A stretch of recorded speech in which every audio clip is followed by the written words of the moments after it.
A graça e a paz de Jesus, igreja. Convido você a abrir a palavra de Deus comigo em Marcos, no capítulo 9. Marcos, capítulo 9, a partir do versículo 22.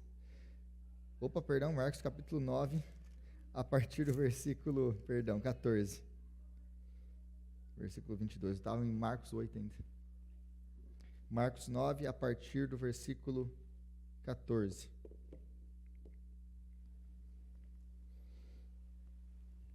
Nós lemos até o versículo 32. Marcos 9, versículo 14. Convido a igreja mais uma vez à oração. Senhor, nós te clamamos agora, Pai, que nós temos diante de nós a sua palavra aberta. E pedimos ao Senhor que o Senhor venha falar agora conosco. Aquilo que nós oramos pelas crianças, ó Pai, nós oramos agora pelas nossas próprias vidas. Que o Senhor venha abrir os nossos olhos, os nossos ouvidos, a nossa mente, o nosso coração, para que possamos entender a sua palavra e para que a sua palavra venha transformar as nossas vidas. Que o Senhor, Pai, venha mesmo glorificar o teu santo nome, exaltar Cristo, ó Deus, através da exposição da sua palavra, e que o teu povo seja abençoado, alimentado e transformado pela palavra do Senhor. Essa é a nossa oração em nome de Jesus. Amém e amém. Marcos capítulo 9, a partir do versículo 14, diz assim a palavra de Deus: Quando chegaram onde estavam os outros discípulos, viram uma grande multidão ao redor deles, e os mestres da lei discutiam com eles. Logo que todo o povo viu Jesus, ficou muito surpreso e correu para saudá-lo. Perguntou Jesus: O que vocês estão discutindo? Um homem do meio da multidão respondeu: Mestre, eu te trouxe o meu filho, que está com um espírito que o impede de falar. Onde quer que o apanhe, jogam no chão. Ele espuma pela boca, range os dentes e fica rígido. Pedi aos teus discípulos que expulsassem o espírito, mas eles não conseguiram. Respondeu Jesus: Ó geração incrédula, até quando estarei com vocês? Até quando terei de suportá-los? Tragam-me o menino. Então eles o trouxeram. Quando o Espírito viu Jesus, imediatamente causou uma convulsão no menino. Este caiu no chão e começou a rolar, espumando pela boca. Jesus perguntou ao pai do menino: Há quanto tempo ele está assim? Desde a infância, respondeu ele. Muitas vezes esse espírito tem o lançado no fogo e na água para matá-lo. Mas se podes fazer alguma coisa, tem compaixão de nós e ajuda-nos. Se podes, disse Jesus, tudo é possível àquele que crê. Imediatamente o pai do menino exclamou: Creio, ajuda-me a vencer a minha incredulidade. Quando Jesus viu que uma multidão estava se ajuntando, repreendeu o espírito imundo, dizendo: Espírito mudo e surdo, eu ordeno que o deixe e nunca mais entre nele. O espírito gritou, agitando-o violentamente, e saiu. O menino ficou como morto, ao ponto de muitos dizerem: ele morreu. Mas Jesus tomou-o pela mão e levantou-o, e ele ficou em pé. Depois de Jesus ter entrado em casa, seus discípulos lhe perguntaram em particular: por que não conseguimos expulsá-lo? Ele respondeu: essa espécie só sai pela oração e pelo jejum. Eles saíram daquele lugar e atravessaram a Galiléia. Jesus não queria que ninguém soubesse onde ele estava, porque estava ensinando os seus discípulos e lhes dizia: o Filho do Homem está para ser entregue nas mãos dos homens. Eles o matarão e 3 dias depois ele ressuscitará. Mas eles não entendiam o que ele queria dizer e tinham receio de perguntar-lhe. Palavra de Deus. Nós temos caminhado no livro de Marcos. Hoje nós chegamos e continuamos no capítulo 9, de onde nós paramos há 2 semanas atrás. E hoje eu gostaria de falar um pouquinho com vocês sobre a fé em meio às dúvidas. A nossa fé que passa por momentos de dúvida, por momentos de incerteza, por momentos de não saber se realmente vale a pena crer. Então eu queria falar um pouquinho hoje com vocês sobre isso a partir desse texto. Mas Primeiro, nós precisamos entender todo o contexto, nós precisamos entender o que está acontecendo no livro de Marcos. E é por isso que nós precisamos estudar a Bíblia sempre de uma maneira sequencial, sem nunca nos esquecer aquilo que veio antes. Por quê? Do capítulo 1 ao capítulo 8 do livro de Marcos, nós temos a primeira sessão do livro. A primeira sessão do livro de Marcos, do Evangelho de Marcos, ele tem um propósito. Qual que é o propósito de Marcos nessa primeira sessão? É revelar quem é Jesus através dos seus milagres. Então nós temos Jesus que tem poder e autoridade sobre os demônios. Jesus já teve outros embates com demônios. Aliás, no Evangelho de Marcos, o que mais Jesus tem é embate com demônios. É ele começar a ensinar, ele tem que expulsar um demônio ali. Então, nós temos que Jesus ele tem então autoridade sobre todo o mundo espiritual. Mas Jesus tem autoridade sobre as doenças, seja ela qual for. Sobre a lepra, Jesus tem autoridade. Jesus tem autoridade até mesmo sobre a morte. Jesus tem autoridade sobre todas as forças da natureza. Então, Marcos quer deixar muito claro para nós quem é Jesus. Jesus é o Filho de Deus, que tem autoridade sobre o mundo espiritual, sobre a morte, sobre as doenças e sobre a natureza. Ele é o Filho de Deus. E isso aqui ele faz até o capítulo 8. A partir do capítulo 8, nós temos uma transição na narrativa de Marcos. Agora, Marcos já não quer mais, através dos milagres, ensinar quem Jesus é. Até aqui já ficou claro. Por que até aqui já ficou claro? Nós temos o último milagre que antecede essa passagem, no capítulo 8 ainda, Jesus curando aquele cego. E é em 2 estágios. Né? Você lembra que Jesus ele tem aquele gospe lá, coloca nos olhos do cego e fala assim, e aí o que você vê? Eu vejo as pessoas como árvores andando. Depois daquilo, ele tem que fazer de novo e colocar as mãos de novo, e então o homem vai ver. Era porque Jesus ele tem dificuldade em curar, porque existe alguma coisa difícil para Jesus, ele não consegue curar aquele cego? Não. Jesus está ensinando através dos seus milagres. Porque uma outra coisa que Jesus faz, que Marcos deixa muito claro para nós, os milagres que foram registrados nos evangelhos não são milagres apenas para mostrar que Jesus tem poder sobre esses elementos que eu já acabei de falar.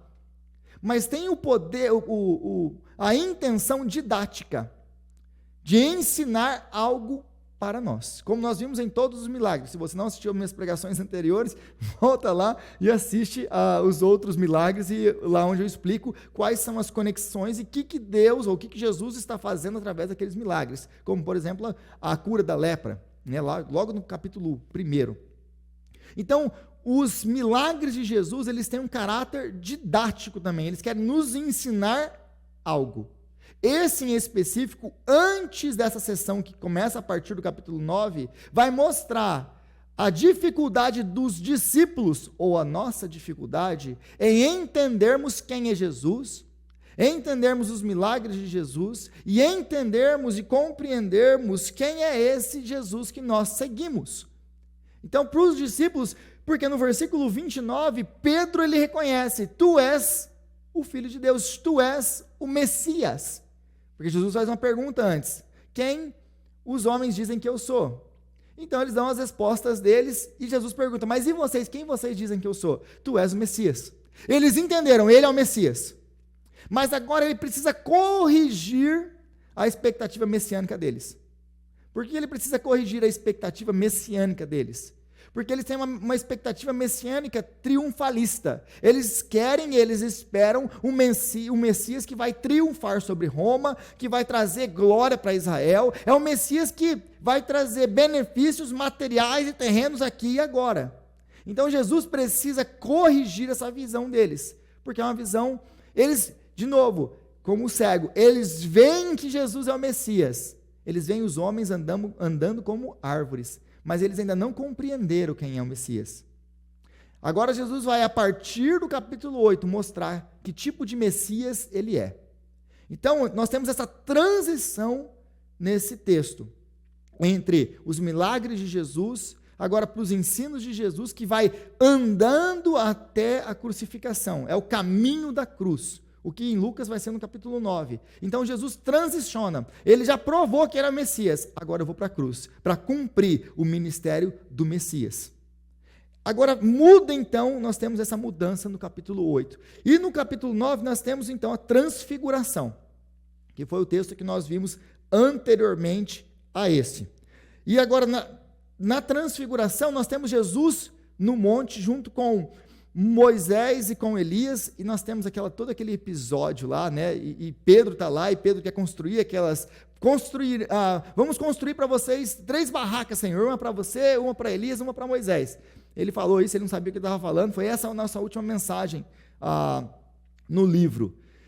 Mas o que fica confuso para nós, nesse texto agora, que nós acabamos de ler, na cura desse menino, ou na expulsão desse demônio, o que não faz sentido é, se Jesus, ou se Marcos trocou agora a ênfase, se a ênfase já não é mais os milagres, o que está fazendo aqui isso aqui então? Por que ele está registrando de novo o embate com o mundo espiritual, com os demônios? Se essa é a ênfase, então aconteceu alguma coisa, porque esse texto, aliás, para algumas pessoas, ele é um texto meio que parece que está deslocado aqui.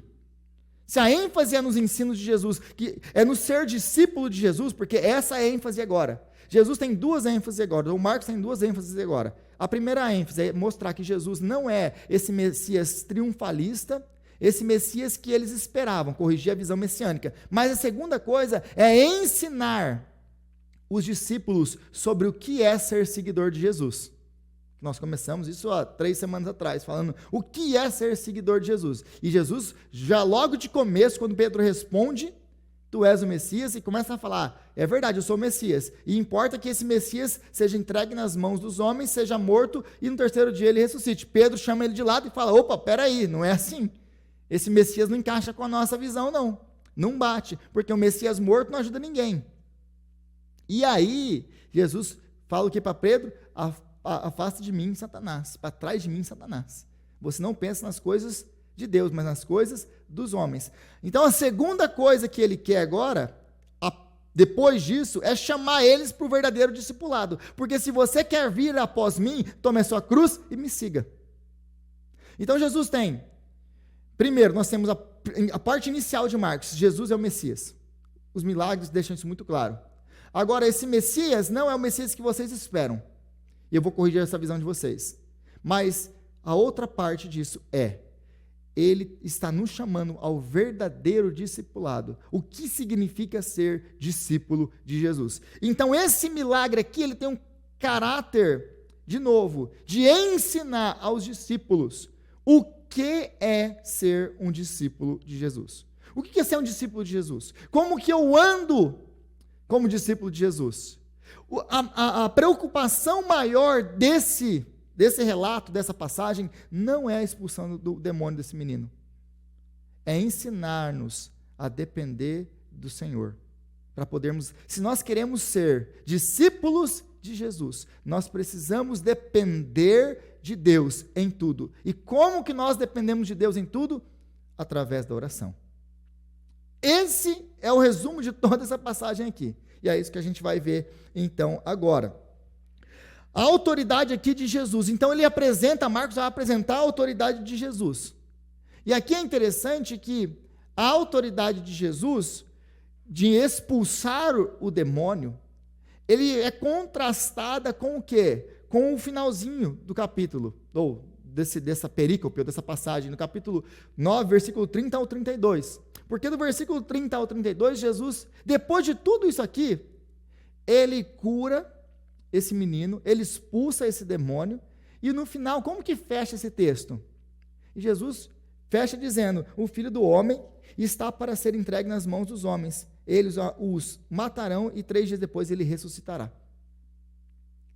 Se você prestou atenção no que você acabou de ler, aparentemente, superficialmente, esse versículos 30 a 32 não faz nem sentido com o resto da passagem. Jesus, ele acabou de expulsar um demônio, e aí depois ele chama eles de lado e começa a falar que ele vai ser entregue para a morte. Não faz sentido. Parece que colocaram aqui isso aqui, e alguns mais liberais vão falar, não, isso aqui não faz sentido mesmo, é um monte de história só colocada aí. Não. Existe uma genialidade de Marcos atrás disso aqui. Por quê? Porque então começa dizendo aqui que ele chegou lá e ele vai ter esse encontro, esse embate com esses homens, e Jesus ele vai ter uma autoridade, tem um poder sobre o mundo espiritual. Jesus tem toda a autoridade, Jesus tem todo o poder sobre o mundo espiritual. Ele é o Messias. Contudo, a maneira com que ele vai vencer, que ele vai triunfar sobre o reino das trevas, não é como os discípulos pensam.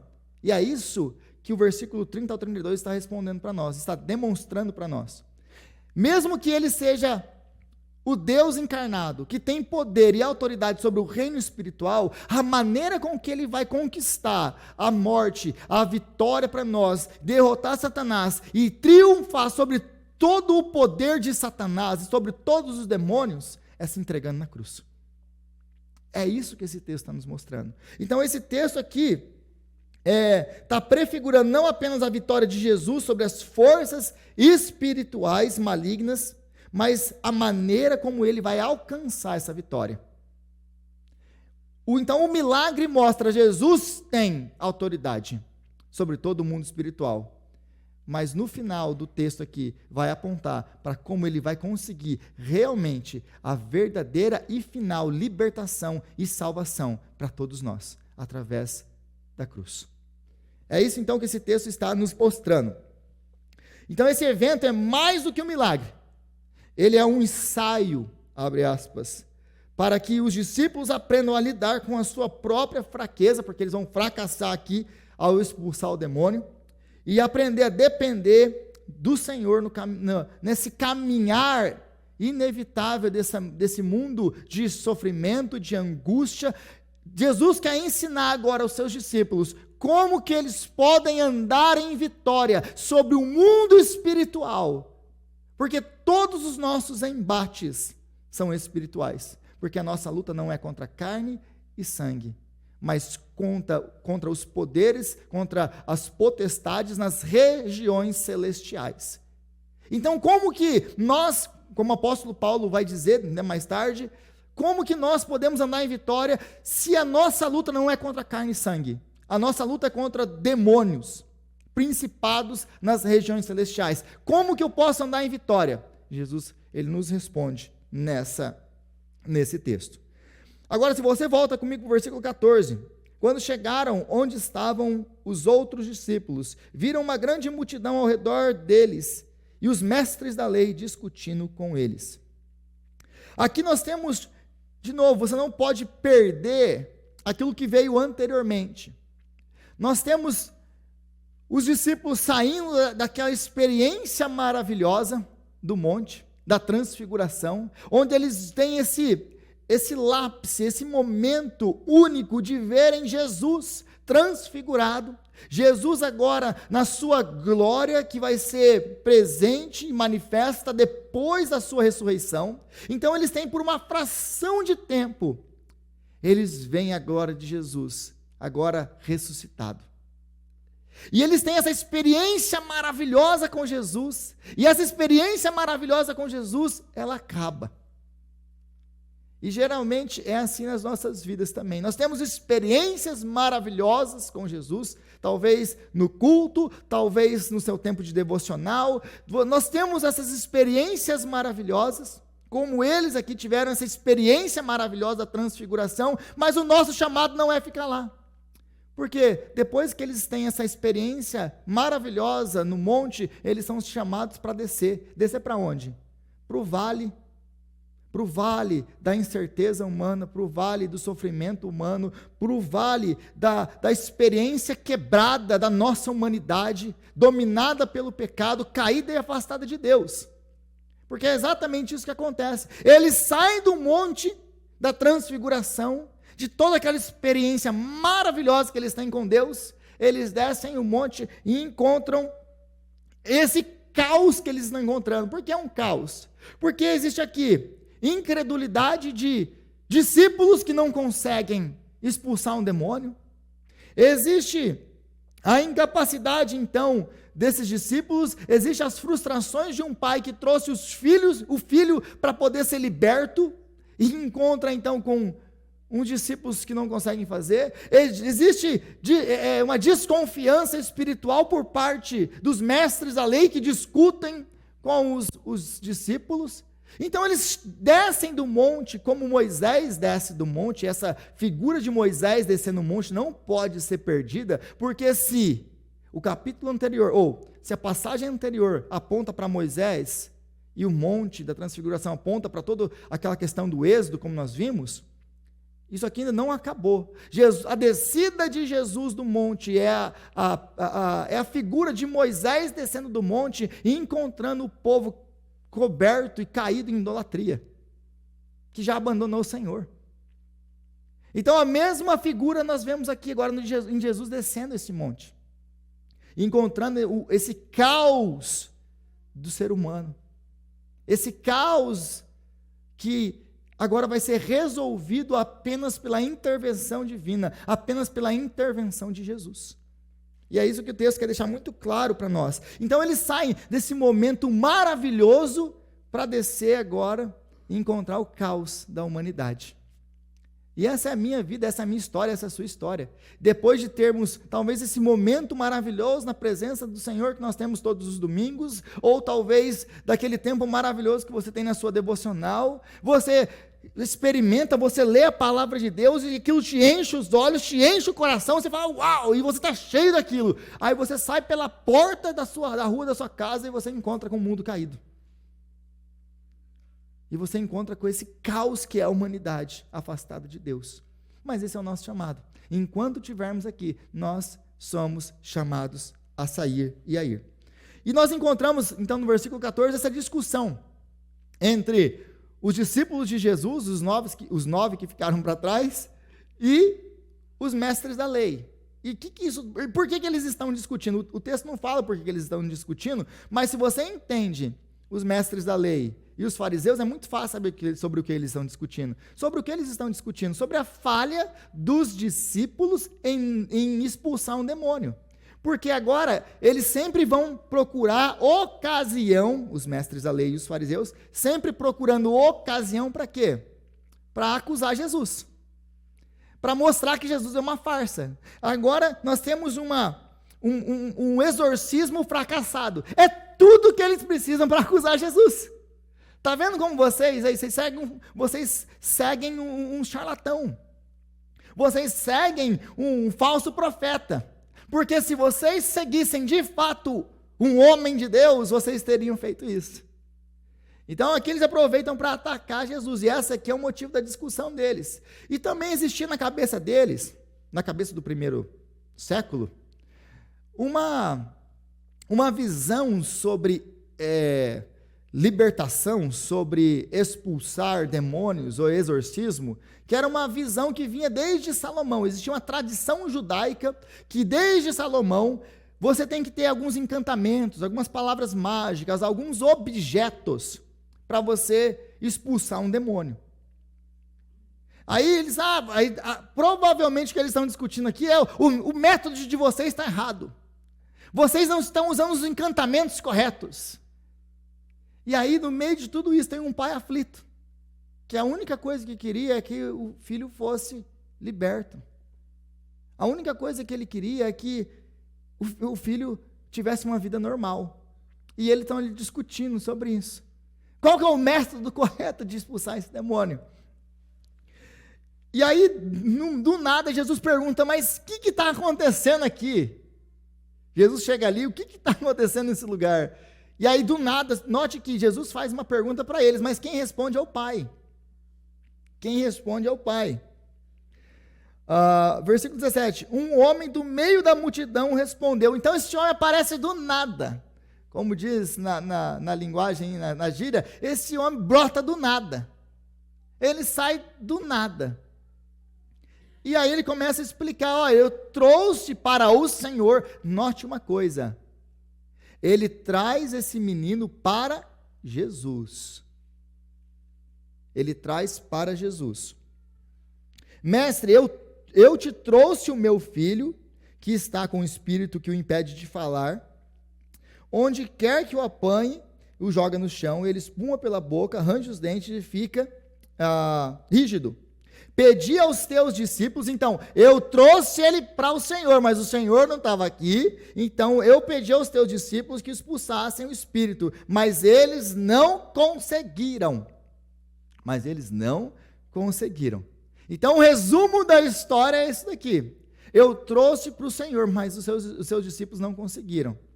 E aqui é muito importante a gente aprender uma lição. O nosso chamado como filhos de Deus, o nosso chamado como crente é levar pessoas a Cristo, não a nós.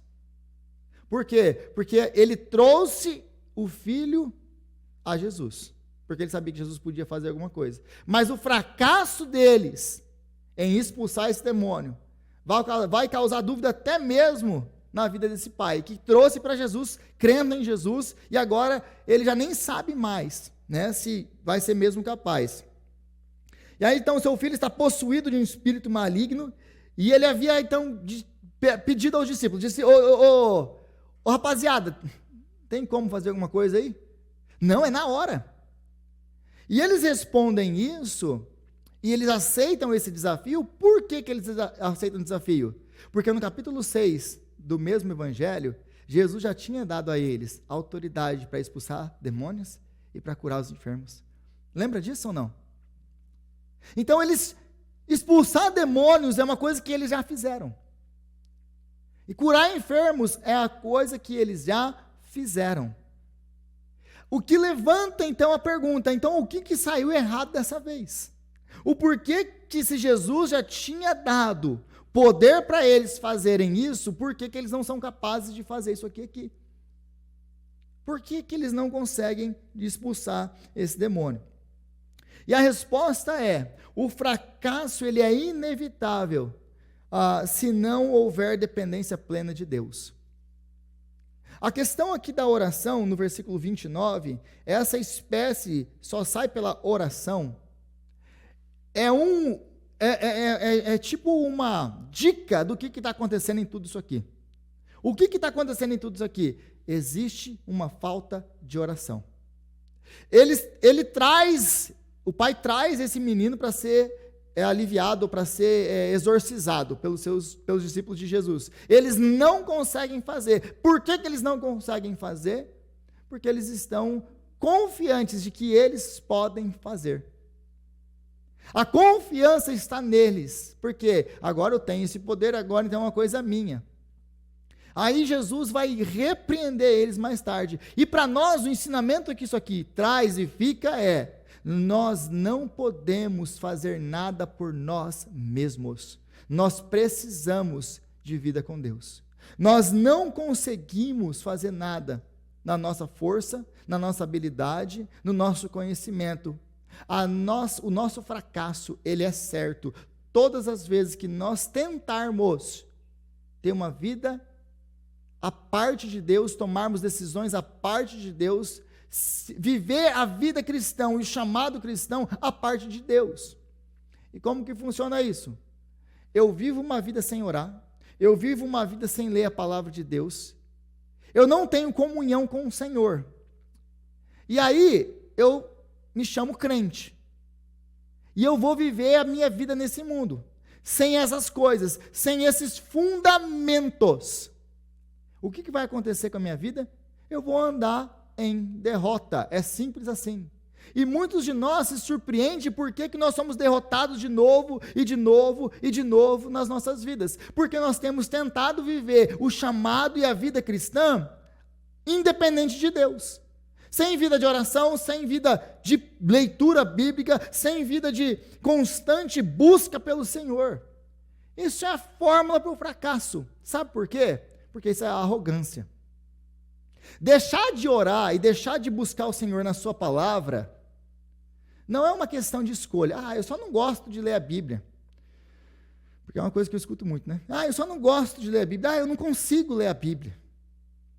Meu irmão, deixa eu falar uma coisa para você. Eu gosto de dar esse exemplo aqui. Se você tivesse uma doença terminal e todo santo dia você tivesse que tomar um remédio às 3 horas da manhã, Você tomaria esse remédio às 3 horas da manhã? Lembre-se que você tem uma doença terminal. A sua vida depende disso. Se você esquecer esse remédio um dia que seja, você morre. Você já nem acorda. Você vai esquecer de tomar esse remédio? Quantos alarmes você vai colocar para despertar? Para te tirar da cama às 3 horas da manhã? Todos que você tiver na sua casa, é seu, da sua esposa, dos seus filhos. Até a televisão vai ligar às 3 horas da manhã. Você vai perder algum dia o seu remédio? Não. Nós temos uma doença terminal. Ela chama pecado. E sem a palavra de Deus, e sem a vida aos pés do Senhor, sem vida de oração, sem vida de comunhão com Deus, a nossa morte é certa. Então, o que eu estou falando aqui para você pode até ser um exemplo com relação ao remédio, mas não é um exemplo com relação à sua vida com Deus. Se você não tomar esse remédio todo dia, a sua vida depende disso aqui. A nossa vida depende disso daqui. E se você não está vivendo debruçado nisso daqui, então, você está com a faca e com o queijo na mão para a sua própria destruição. O seu fracasso, ele é certo. A sua morte é certa. Porque existe uma arrogância, e essa é a arrogância. A arrogância é você tomar suas próprias decisões, fazer o que você quer na sua vida, sem consultar o Senhor, sem saber da vontade do Senhor. E pensar que você consegue fazer isso. Quando a Bíblia deixa muito claro para nós, Jesus deixa muito claro para nós, que nós não conseguimos tomar conta de nada na nossa vida. Por que vocês estão preocupados com o que beber, com o que vestir, com o que comer? Vocês não podem cuidar dessas coisas. Você não pode transformar um cabelo da sua cabeça, você branco em preto, você não pode estender um dia da sua vida. Você não pode fazer nada disso. Nós somos completamente dependentes do Senhor.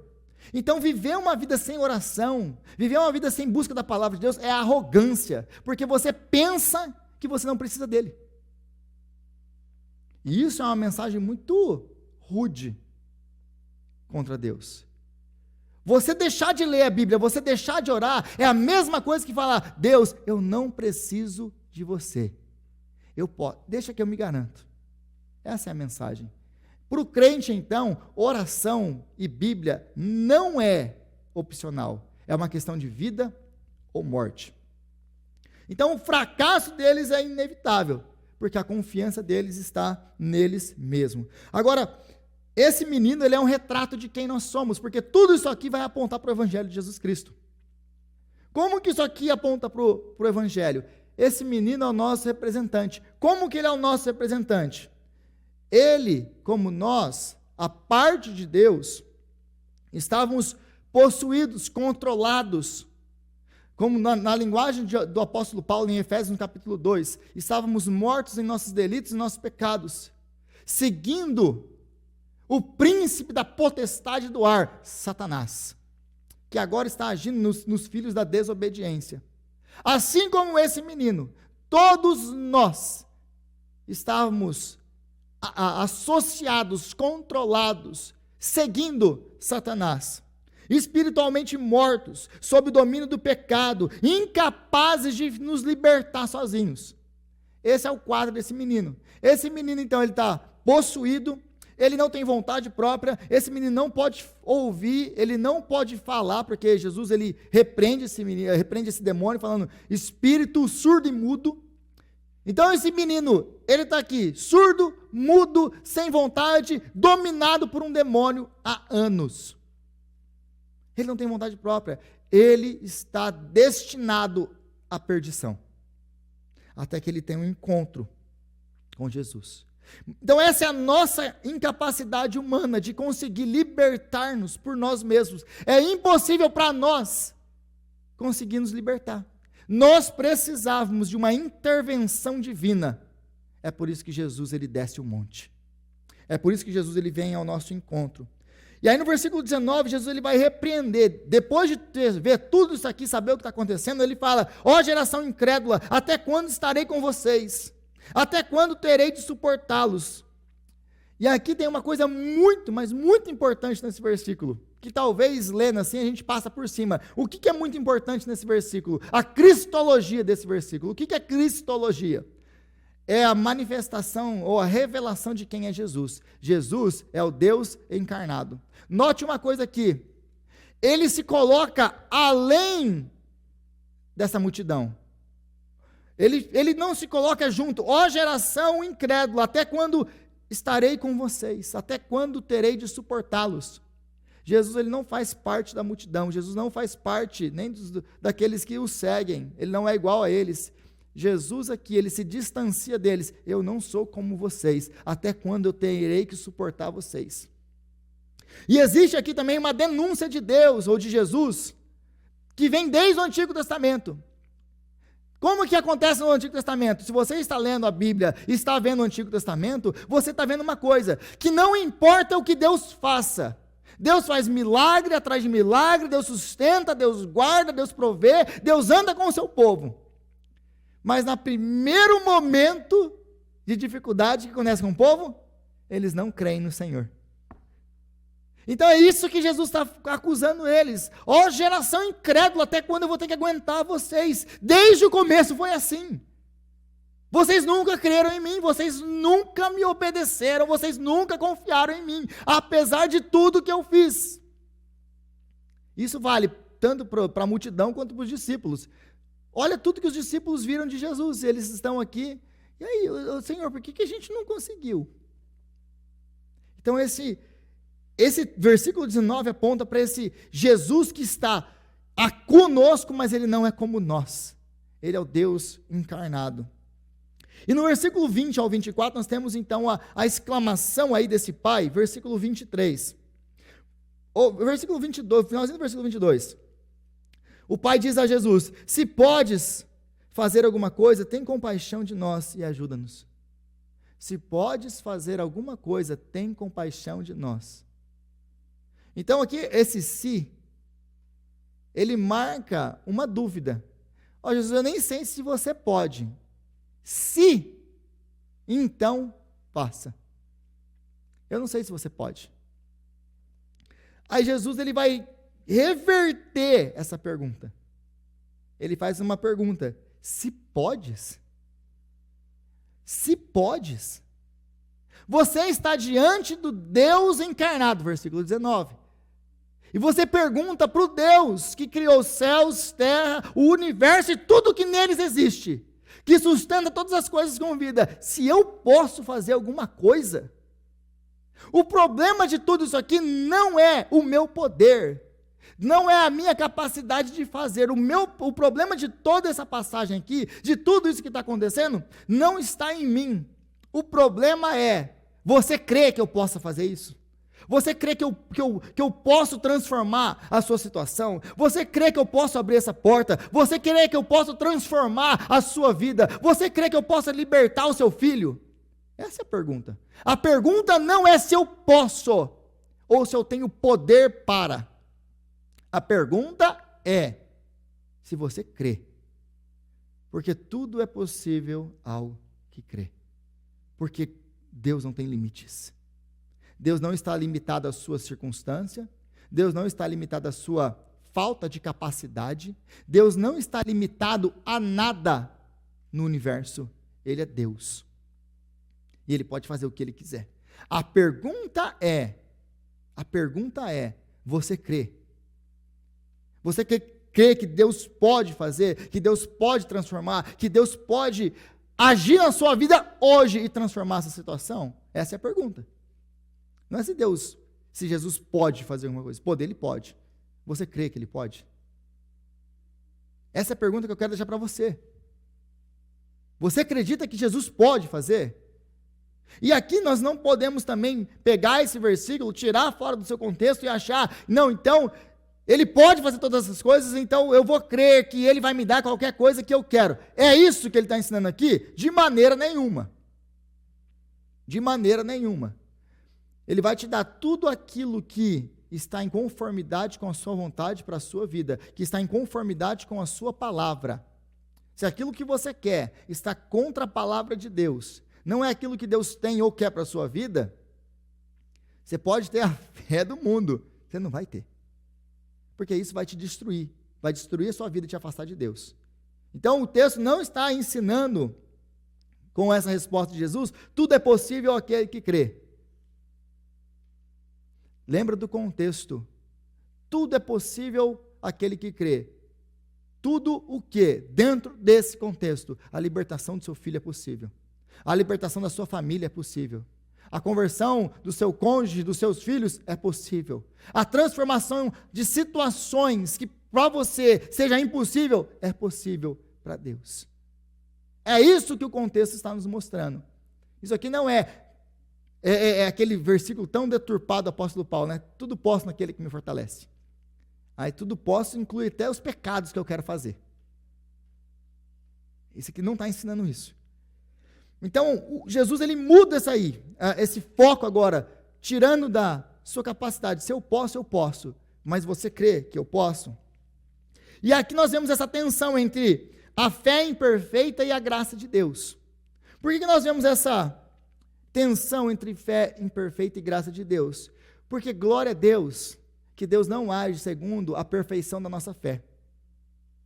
Porque imagina se Deus agisse na sua vida apenas quando você tem uma fé perfeita que Ele pode realizar aquilo que você está pedindo. Porque a pergunta é, então você crê? Não, então Jesus só vai fazer se você crê perfeitamente. É isso que esse texto está nos mostrando? Não, porque o versículo 24... Imediatamente o pai do menino exclamou: creio, ajuda-me a vencer a minha incredulidade. Peraí. Exatamente, eu creio, mas eu não creio. Eu creio. Ajuda-me a vencer a minha incredulidade. Que tipo de oração é essa? Faz sentido isso aqui que você acabou de ler? Nenhum. Até que você se torne cristão. Porque para nós, meu irmão, minha irmã, eu não sei se você já fez esse tipo de oração, mas esse tipo de oração é uma coisa que eu faço toda hora. Essas orações doidas. Senhor, eu creio que o Senhor pode fazer, o problema não é que o Senhor não pode fazer, eu creio. Mas, será que o Senhor vai fazer mesmo?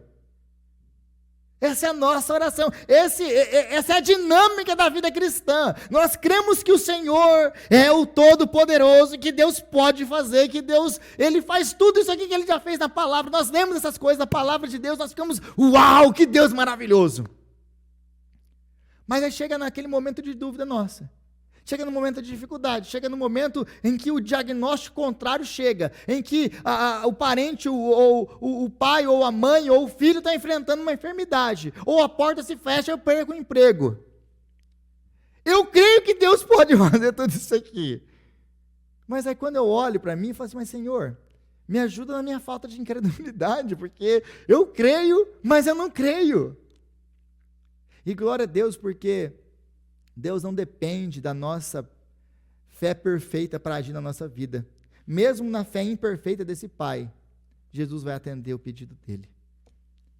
Mesmo a nossa fé imperfeita, Jesus atende os nossos pedidos e transforma situações que seriam para nós impossíveis de ser transformadas. Então, o pai do menino aqui simboliza a nossa condição espiritual e a condição espiritual de todo mundo, impotentes diante das forças do mal e a necessidade da graça de Deus para sermos libertos e vivificados.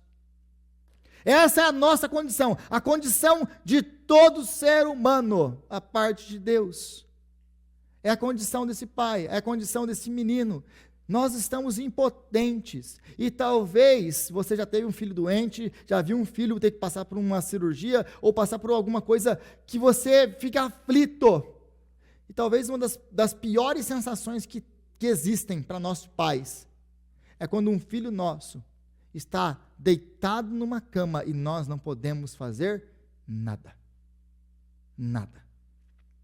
O que o texto está querendo nos deixar muito claro aqui é a nossa impotência diante das incertezas da vida.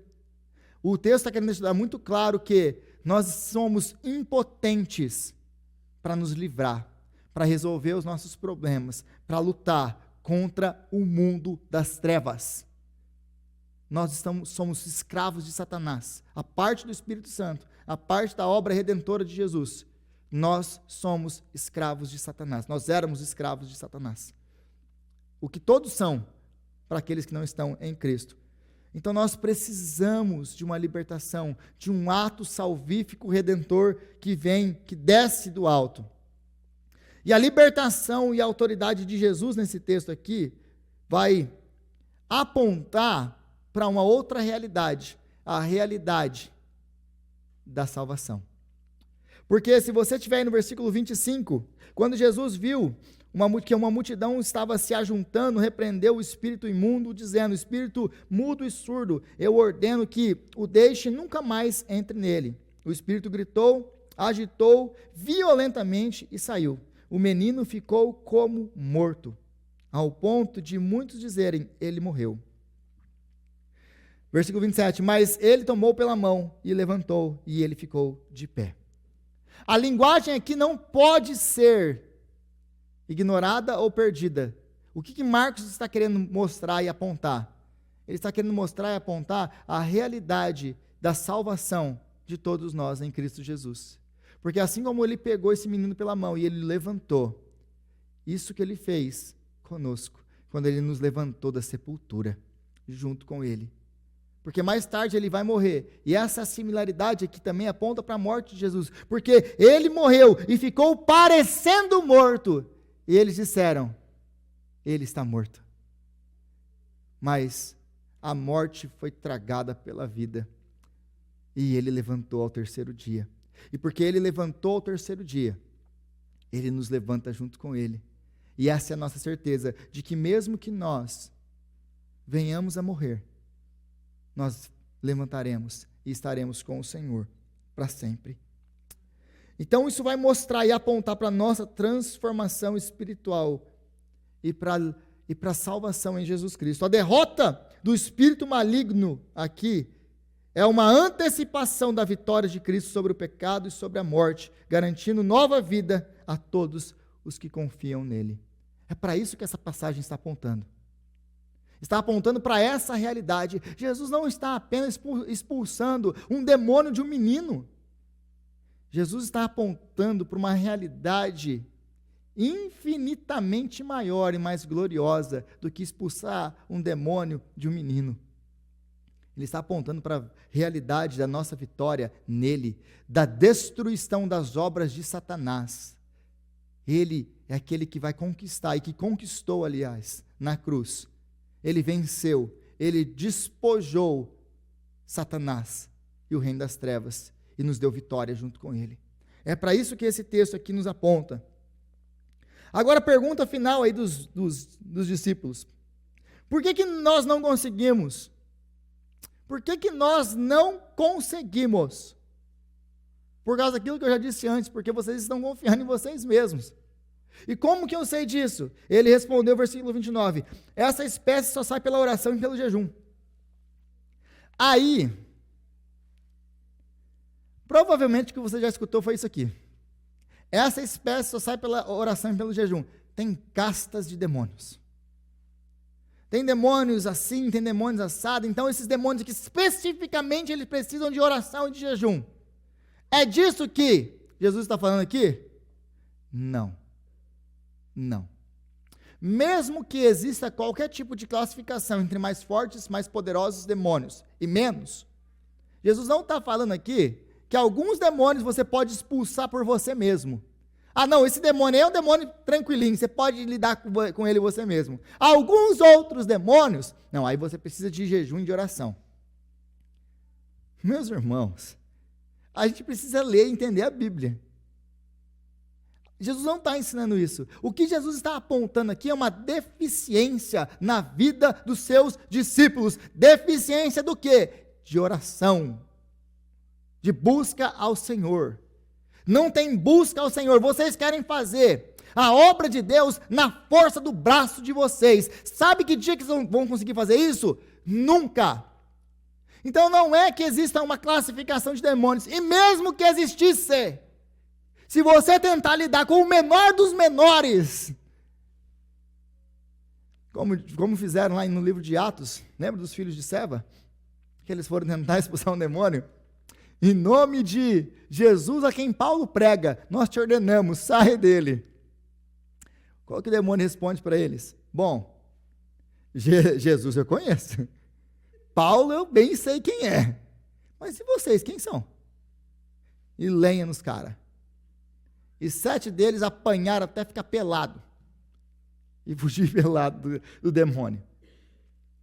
Então, lembrando de todo o contexto bíblico, sabe o que isso me ensina? Sabe o que isso ensina? Que você não é capaz de enfrentar o mundo espiritual. Você não é capaz de viver a vida que Deus nos propôs. Você não é capaz de ser discípulo de Jesus sem vida de oração, sem vida de busca ao Senhor. É isso que esse texto está me mostrando e está te mostrando. É difícil demais entender isso? Não. É por isso que esse texto não está falando ou apenas da expulsão de um demônio. Ele está apontando para realidades infinitamente maiores e para o nosso caminhar com Jesus. Como que eu posso ser bem-sucedido na minha vida e nas lutas que eu vou ter, nos embates que eu vou ter, espirituais, porque a minha luta não é contra carne e sangue. Como que eu posso ser vitorioso? Através de vida com Deus. E sem essa vida com Deus, a sua derrota é certa. Se você quer andar e continuar andando em derrota, continua fazendo o que você está fazendo. E você vai continuar andando em derrota. E torce para você não encontrar um desses pelo caminho. Porque aí, meu amigo, não adianta ligar para mim, não. Não adianta não. Igual um pastor, uma vez, lá de Londrina, ele conversando com ele, ele falou assim, tinha uma menina lá em Maringá, lá de próxima a Londrina, ou foi Londrina mesmo? Foi em Maringá. Em Maringá, e rodou todas as igrejas. Aí um dia, essa amiga trouxe essa mulher dentro do escritório dele, e bateu na porta e falou, pastor, eu trouxe aqui essa minha amiga. E pastor, essa minha amiga, eu já levei em todas as igrejas de Maringá. E ninguém conseguiu expulsar o demônio dela. Aí o pastor falou assim, e trouxe aqui por quê? Então, meu amigo, se você encontrar um desse aqui, não adianta querer me ligar. Você tem que lidar com seus próprios demônios. E como que você vai lidar com eles? Através de busca ao Senhor, de oração, de vida de oração. Então, a falha dos discípulos destaca o perigo de confiar em si mesmo, de nós confiarmos em nós mesmos, em vez de viver na dependência de Deus. O nosso chamado não é confiar em nós mesmos, o nosso chamado é viver em dependência ao Senhor. Então, mostra e aponta esse fracasso deles, de confiar neles mesmos, em um mundo marcado pelo sofrimento, pelas forças destrutivas. E o nosso chamado, é claro, é buscar o Senhor, é viver confiante em Cristo Jesus, que nos dá a vitória, e que nos deu a vitória na cruz. E a oração é essencial, então, para tudo isso aqui. A oração, meus irmãos, a oração não é apenas para você fazer pedidos para Deus. Você não vai orar apenas quando você tem pedidos para Deus, que, aliás, tem muita gente que transformou a oração no muro das lamentações, né? É o momento de você lamentar ou de você pedir alguma coisa. Ou é o muro das lamentações, ou é o caixa eletrônico. Você vai lá só para pedir, para pedir, para pedir. Oração não foi feita para isso, ela não serve para isso. Oração, nós apresentamos sim os nossos pedidos. Nós apresentamos as nossas aflições, mas a oração é o nosso momento de comunhão com o Senhor. A oração é uma demonstração da nossa vida de dependência a Deus. Eu apresento coisas normais no meu dia do Senhor.